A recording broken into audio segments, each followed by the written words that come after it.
Hello everyone, welcome to Mel's Corner. I'm Melanie and this is my corner. Um, this is going to be a different video. This is going to be one of my Storytime videos for kids of different ages. Right now, especially since people are not in school, or we don't know what's going to happen with that yet, but whether they're in school or not, I'm going to put some regular videos out with me reading children's stories and poetry, and maybe even some stories for older children. So there'll be an alternative. So there'll be an alternative to screen time. And hopefully maybe some of the kids will get involved in some good old-fashioned reading again. So to start off, I'm going to read from The Sneetches and Other Stories by Dr. Seuss. Dr. Seuss is one of the most famous, if not the most famous, children's author of all time. He was born in the United States in 1904, but his books have been published since in the 1930s, and they're still extremely popular. So, it may be a little awkward because I want to show the pictures as well as read the story. So, we'll see how this goes. I'll try and make it too. Let's see, maybe I'll turn the book around after I read. Okay, so this is The Sneetches by Dr. Seuss. And if parents, if you can, get a copy. The books that I use, get a copy of the books for your kids so that they can read along with me when I read, or at least follow. And then when they go away, when the video is over, they may want to go back into it again. Okay. Now the star-bellied Sneetches had bellies with stars. The plain-bellied Sneetches had none upon theirs. Those stars weren't so big. They were really so small. You might think such a thing wouldn't matter at all.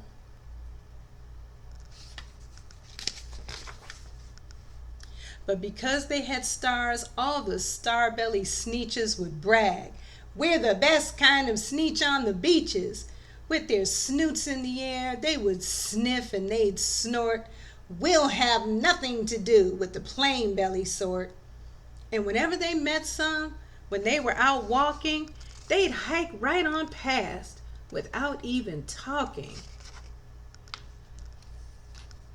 When the star-bellied children went out to play ball, would a plain belly get in the game? Not at all. You only could play if your belly had stars. And the plain-bellied children had none upon theirs.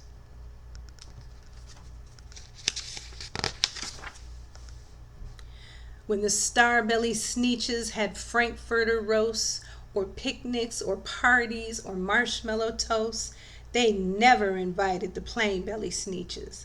They left them out cold in the dark of the beaches. They kept them away, never let them come near. And that's how they treated them year after year. They were very mean. Then one day, it seems, while the plain-bellied Sneetches were moping and doping alone on the beaches, just sitting there wishing their bellies had stars, a stranger zipped up in the strangest of cars. My friends, he announced in a voice clear and keen, my name is Sylvester McMonkey McBean, and I've heard of your troubles. I've heard you're unhappy, but I can fix that. I'm a fix-it-up chappie. I've come here to help you. I have what you need, and my prices are low, and I work at great speed, and my work is 100% guaranteed.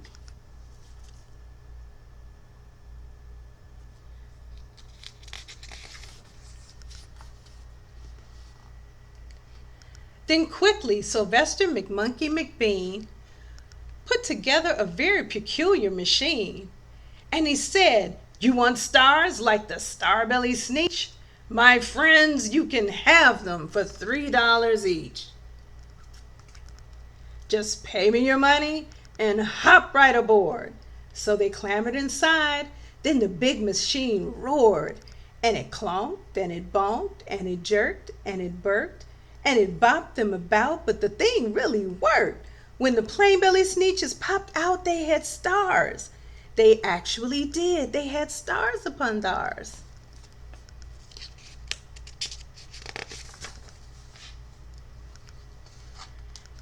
Then they yelled at the ones who had stars at the start. We're exactly like you. You can't tell us apart. We're all just the same now, you snooty old smarties. And now we can go to your marshmallow parties. Oops, Frankfurter parties. Sorry, I wasn't looking at it. Good grief, groaned the ones who had stars at the first. We're still the best Sneetches, and they are the worst. But now, how in the world will we know, they all frowned, if which kind is what or the other way around?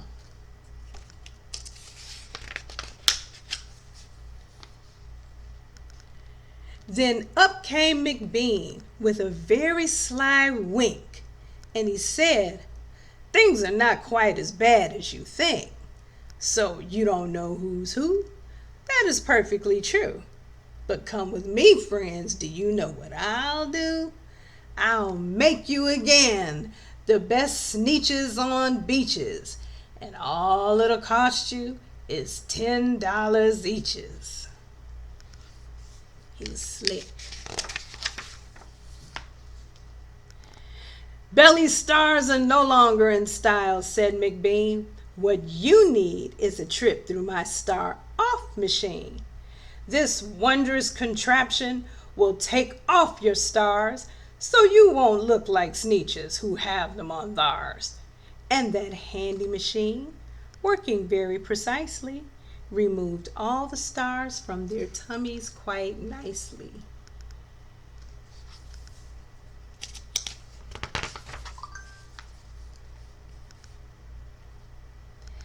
Then with snoots in the air, they paraded about, and they opened their beaks and they let out a shout. We know who's who. Now there isn't a doubt. The best kind of Sneetches are Sneetches without. Well, then, of course, those with stars got frightfully mad. To be wearing a star now was frightfully bad. Then, of course, old Sylvester McMonkey McBean invited them into his star-off machine. Then, of course, from then on, as you probably guess, things really got into a horrible mess.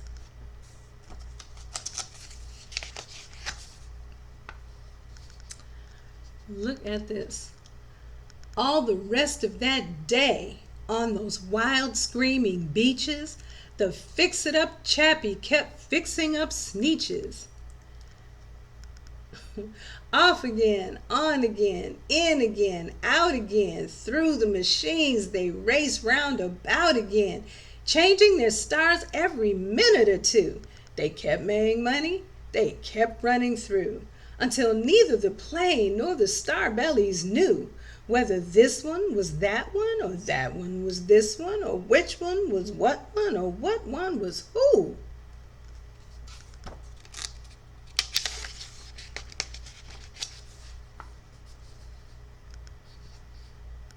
Then, when every last cent of their money was spent, the fix-it-up chappie packed up and he went.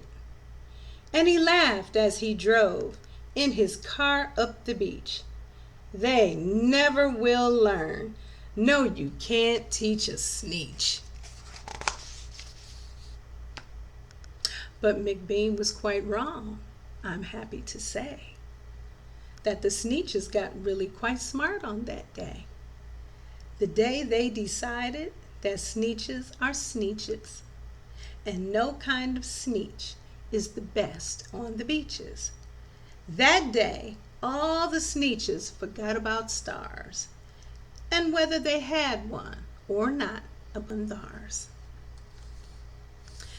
So what you need to think about is what made the Sneetches so different and what made them the same, and how many things did they have that were the same as opposed to how many things were different. These are the things that you can discuss with your parents or with one another.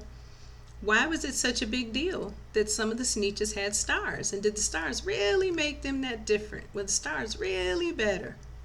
And also, Sylvester McMonkey McBean, was he a nice person or was he a mean person? Was he really trying to help, or was he taking advantage of the Sneetches because they were silly? And because the Sneetches were so busy looking at one another, disliking one another, they didn't notice that Sylvester McMonkey McBean was being sneaky and taking advantage of all of them. So, the next story is one of my favorites that I used to love to read to my daughter when she was little. And it is entitled The Zacks. One day, making tracks in the prairie of Prax, came a north-going Zacks and a south-going Zacks. Here, let me adjust this a little bit. Go down, and then, there we go. And my light fell, but I think this way, because I want to make sure you guys can see the pictures. Okay. And I can turn to the side and read like this, I think. Yeah, I can. Okay, so, no, we can't see that. All right. There we go. I'll do this. All right. Sorry. I'll get it together by the next one. Okay. Yeah, there we go. One day, making tracks in the prairie of Prax, came a north-going Zacks and a south-going Zacks.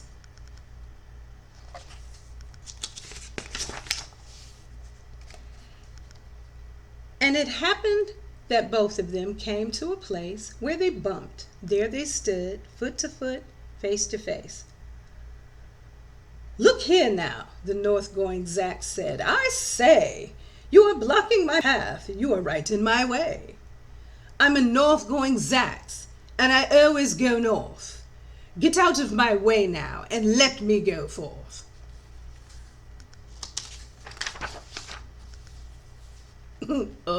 Who's in whose way? Snapped the south-going Zacks.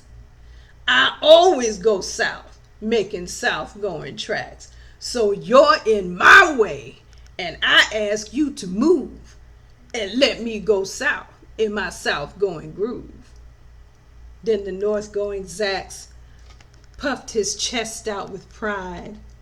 I never, he said, take a step to one side, and I'll prove to you that I won't change my ways if I have to keep standing here 59 days.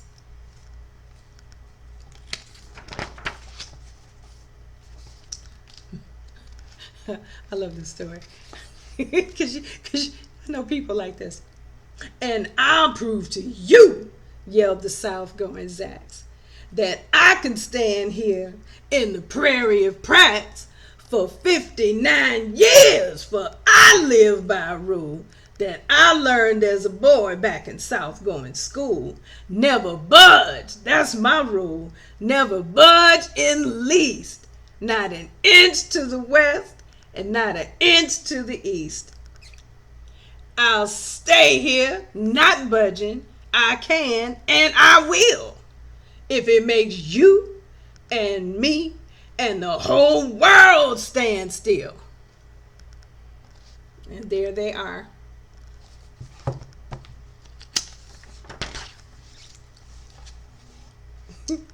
Well, of course the world didn't stand still. The world grew. In a couple of years, the new highway came through, and they built it right over those two stubborn Zacks and left them there, standing unbudged in their tracks. And the moral of that story, youngsters, is people that can't change will just be stuck. People, if you can't change, then you will be stuck, and everyone and everything will grow around you. And it is much more beneficial to just adjust yourself. Move a little bit to the left, a little bit to the right, and you can continue doing exactly what it was you were doing before. But the two stubborn Zacks were so stubborn that they just stayed there and the whole world went on without them. But that's something else to discuss. And there's no real moral to this, but too many Daves. Wrong way. I gotta get this. I do this camera. Here we go.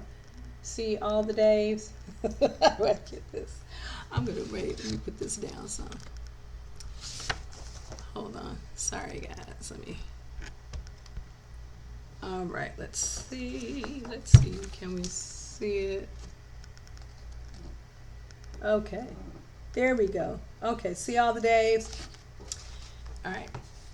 Did I ever tell you that Mrs. McCabe had 23 sons and she named them all Dave?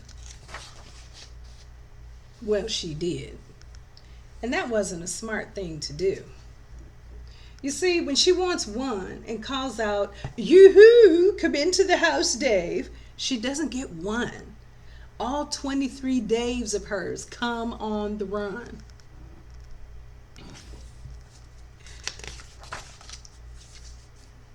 Well, this makes things quite difficult at the McCaves, as you can imagine, with so many Daves.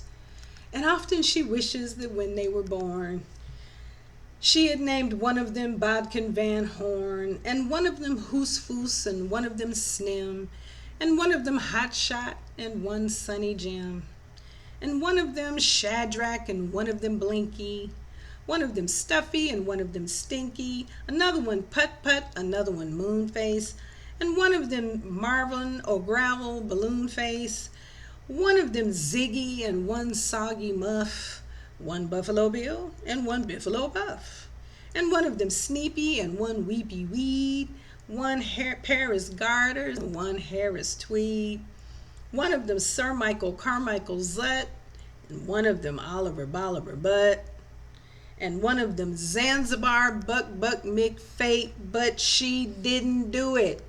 And now it's too late.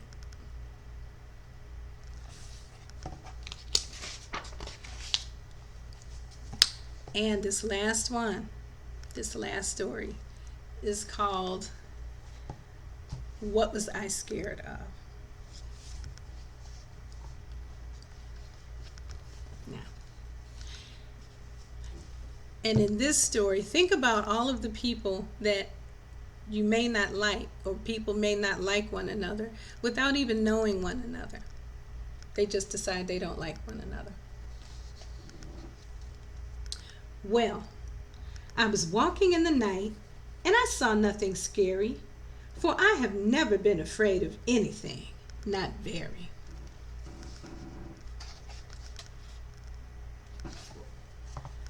I'm going to figure this out, how to be more effective with this book showing up on the camera. Then I was deep in the woods when suddenly I spied them. I saw a pair of pale green pants with nobody inside them. I wasn't scared, but yet I stopped. What could those pants be there for? What could a pair of pants at night be standing in the air for?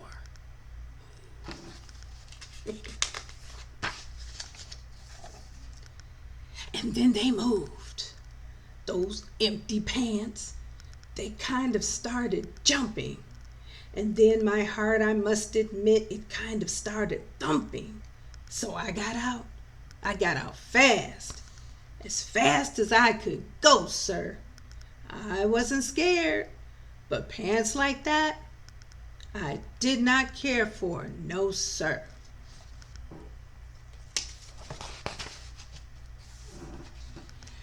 After that, a week went by, and then one dark night in Greenwich, I had to do an errand there and fetch some Greenwich spinach. Well, I had fetched the spinach. I was starting back through town when those pants raced round the corner and they almost knocked me down. I lost my grinning spinach, but I didn't even care. I ran for home. Believe me, I had really had a scare. Now, bicycles were never made for pale green pants to ride 'em, especially spooky pale green pants with nobody inside 'em.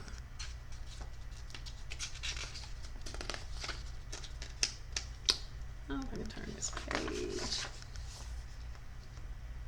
And the next night I was fishing for doubt trout on Rover River when those pants came rowing toward me.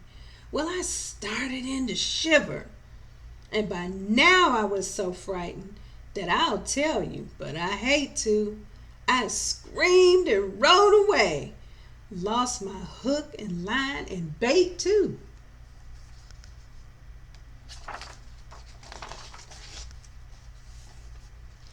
I ran and found a brickle bush.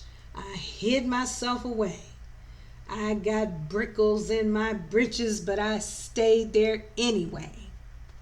I stayed all night. The next night, too. I'd be there still, no doubt. But I had to do an errand.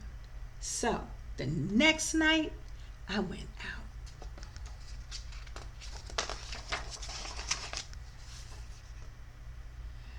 I had to do an errand.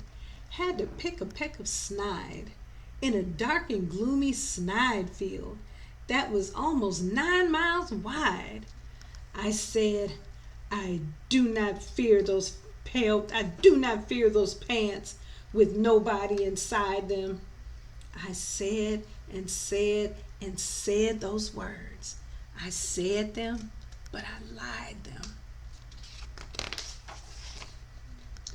Then I reached inside a snide bush, and the next thing that I knew, I felt my hand touch someone, and I'll bet that you know who.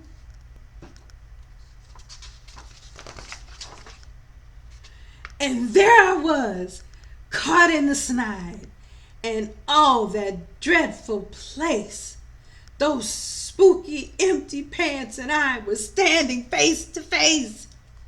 I yelled for help. I screamed, I shrieked. I howled, I yelled, I cried. Oh, save me from these pale green pants with nobody inside.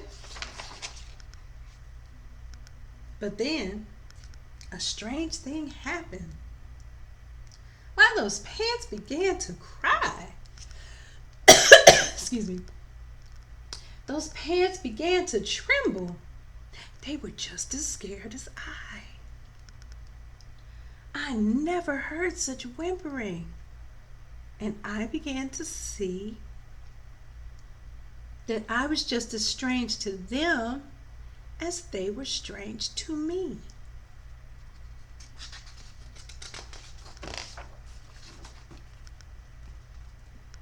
I put my arm around their waist and sat right down beside them.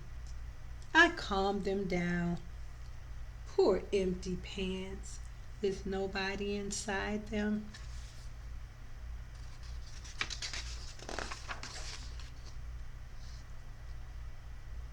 And now we meet quite often, those empty pants and I, and we never shake or tremble. We both smile and we say, hi. And that's the end. So, feel free to have a conversation about the stories and what they mean and the moral in each story. And watch this as many times as you like. And parents, not only is it good to repeat, but it's an excellent idea if you get the book so that they can follow along while I'm reading. Again, this particular book is The Sneetches and Other Stories by Dr. Seuss. You can find it in any bookstore or on Amazon very easily. And with that, everyone take care. Be safe. Thank you for joining me. And I will see you in Mel's Corner Story Time the next time.